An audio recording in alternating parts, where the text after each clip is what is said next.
เจ้าทำสมที่เคารพกับเข้าสู่ระยะสุดท้ายของทางรายการอดิสัญจรกรมหแล้วกับเข้ามาสู่ระยะนี้พวกเขาก็ยังมีเรื่องราวต่างๆที่เกิดขึ้นตามท้องถนนโดยเฉพาะก็เป็นสาระน่ารู้ที่จะนำเสนอต่อประธานเพื่อให้ในทุกท่านนั้นก็คือนักขับขี่นี้ได้รับรู้และเข้าใจในการรู้สึกของตัวเองนั้นเหตุใดให้มีความปลอดภัยห่างไกลจากคำว่าอุบัติเหตุเนาะจะให้ท่านผู้ชมไปเบิ่งเกี่ยวกับอุบัติเหตุที่เกิดขึ้นที่ได้จากภาพกล้องวงจรปิดเฮาจะไปเบิ่งกันท่านผู้ชมรถจัมโบ้ต่ำรถใหญ่เวลา 9:46 นาทีของวันที่13 กุมภาพันธ์ 2016ซึ่งเหตุการณ์ดังกล่าวนี้เกิดขึ้นก็เฮ็ดให้การสัญจรนี้ค่อนข้างที่ว่าจะยุ่งยากกันแน่เพราะว่าเป็นระยะที่ว่ามีรถจำนวนหลายเนาะในการไปการมานี่อาจจะเป็นการล่วงไฟอำนาจบ่หรือจังไดเนาะเพราะว่าเบิ่งในภาพแล้วท่านผู้ชมแม่นเนาะอยู่ในจุดนี้ท่านผู้ชมที่เคารพนำเสนอให้ท่านผู้ชมได้ติดตามชมกันเนาะว่ามันเป็นขึ้นได้เนาะในเบื้องต้นก็ถือว่าเห็นได้ว่าสภาพการสัญจรก็อยู่ในปกติเนาะในปกตินักขับขี่ส่วนหลายก็เป็นปฏิบัติตามกฎจราจร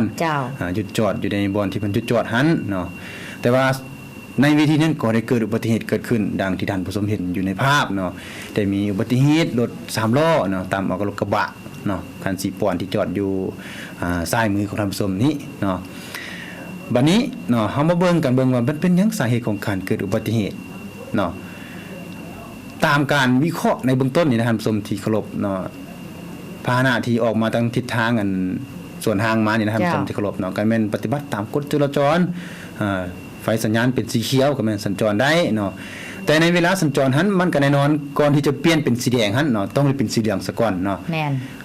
นำเสนอท่านผู้ชมประจำว่าระบบไฟอำนาจเป็นสีเหลืองเราต้องเฮ็ดจังได๋เนาะมันมี2จังหวะ1นี่มันเกียมหยุดเนาะเกียมหยุด2แล้วมันเขี่ยวไปเนาะแต่ว่าเขี่ยวไปในกรณีใดในกรณีที่ว่าถ้าหากว่าพาหนะของพวกเฮาหรือว่ายางติดรถของพวกเฮาหันได้เหยียบเอาเส้นมาลายไปแล้วต้องได้หิบฮ้อนเขี่ยวไปเพื่อมันมิดเนาะแต่ว่าวิธีนั้นบาดนี้คู่กรณีเนาะคู่กรณีเนาะบางเทื่อระบบไฟอำนาจอาจจะเป็นตัวเลขบ่เข้าดาวบ่แล้วนี่เป็นต้น3 2 1สินะแต่ว่า3 2 1มันไปละทางนี้เนาะไปละบ่ได้เป็นสีเขียวซะไปละนี่เนาะว่ากันคือนั้นการออกรถก็ออกรถไวแน่อาจจะเป็นเขียวปึ๊บจังซี่แล้วได้เร่งรถไปเลยเนาะก็จะเฮ็ดให้เฮานี่บ่สามารถควบคุมรถไปได้เพราะว่าถ้าไปมอแล้วจะเหยียบเบรกหรือว่าห้ามเบรกนี่อาจจะยากท่านผู้ชมแม่นเนาะบางเทื่อถ้าหากว่าโอ้เบิ่งสังเกตเบิ่งว่าบ่อื่นหันบ่ไฟบ่อื่นเป็นสีเหลืองแล้วเจ้าผู้ขับขี่ฮู้ว่าแน่นอนต้องเปิดไฟเฮาเป็นสีเขียวเนาะบางถ้าพื้นเป็นสีเหลืองอยู่ถ้าเฮานี่ไปแล้วก็ยังมี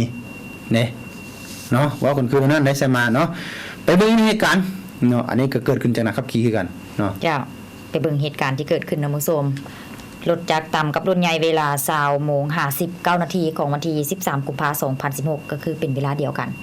กับที่ได้นำเสนอในภาพเมื่อกี้นี้ซึ่งว่าเหตุการณ์นี้เกิดขึ้นอยู่ไฟอำนาจช้อปปิ้งมอลล์ท่านผู้ชมนะเนาะอยู่ในจุดๆนี้แซมมาเนาะก็คือว่าเว้าได้ว่าอยู่ในจุดนี้นะแซมมามีหลายชีวิตของนักขับขี่นี่ได้ไปจบชีวิตอยู่ในจุดนี้ได้เนาะรูปแบบลักษณะของการเกิดอุบัติเหตุส่วนหลายก็เป็นลักษณะเดียวกันเนาะผู้ขับขี่บ่ปฏิบัติล่วงระบบไฟอำนาจเหล่านี้เป็นต้นเนาะแต่ว่าส่วนหลายผู้ขับขี่ผู้มักเสียชีวิตทันส่วนหลายแล้วแม่นในยามค่ำคืนเลิกดื่นๆแล้วแม่นขี่รถด้วยความไวพาไฟแดงไปเลยเนาะแต่ว่าในจุดนี้นี่ผู้ขับขี่อาจจะบ่เสียชีวิตเนาะแต่ว่าก็สร้างผลเสียหายได้มันเป็นขึ้นได้เหตุการณ์ตัวนี้นี่เนาะโดยรวมแล้วก็แม่นนักขับขี่นี่แหละเนาะบ่ปฏิบัติตามกฎจราจรเนาะล่วงระบบไฟอำนาจนะแสดงออกอยู่บอนวะเนาะบนอื่นผู้อื่นยังหยุดจอดได้ตัวเองบ่หยุดจอดเด้เจ้าก็เบิ่งในภาพก็จะเห็นว่ารถจักรนี้ขี่ด้วยความไวแน่พยายามที่ว่าจะไปให้วิทย์แต่ว่าบ่วิทย์ท่านผู้ชมไปต่ำเอากับรถเก๋งสีขาวที่ว่าขี่มาอ่อนแม่นเนาะในการหยุดจอดอยู่ระบบไฟอำนาจที่ท่านผู้ชมที่เคารพเนาะเฮาเสียเวลาเพียงแต่5นาทีเจ้า3นาที5นาทีเหล่านี้เป็นต้นเนาะแต่ว่าเฮาตัดสินใจไปหั่นนะเนาะมันขึ้นกับเฮาเอาเวลาทั้งชีวิตของเฮาไปแลกกับเวลาที่เฮาหยุดจอดเท่านั้นได้ถ้าหากว่ามันพลาดพลั้งไปเกิดอุบัติเหตุเนาะเอาคืนบ่ได้แซมมาเอาคืนบ่ได้เนาะสร้างความเสียหายยากสร้างเฮาบางเทื่อก็ยุ่งยากของการจะตั้งยุ่งยากให้ของล่าของการบ่ให้เวียกเนาะการซอกเกี่ยวหากินเหล่านี้เป็นต้นเนาะบางเรื่องบางรายนี่ผิดเถียงกันย้อนผิดเถียงกันนอนบ่เข้าใจกันนี่บางเรื่องบางรายนี่คดีนี่แก้ไขกันเป็นเดือนเป็นปีก็บ่แล้ว แต่ว่าการทุนชีวิตของเฮาดำเนินไปแต่ละมื้อเฮาสิเอาพาหนะตัวใดไปทำไส นี่ ก็แม่นท่านผู้ชมเนาะก็ต้อง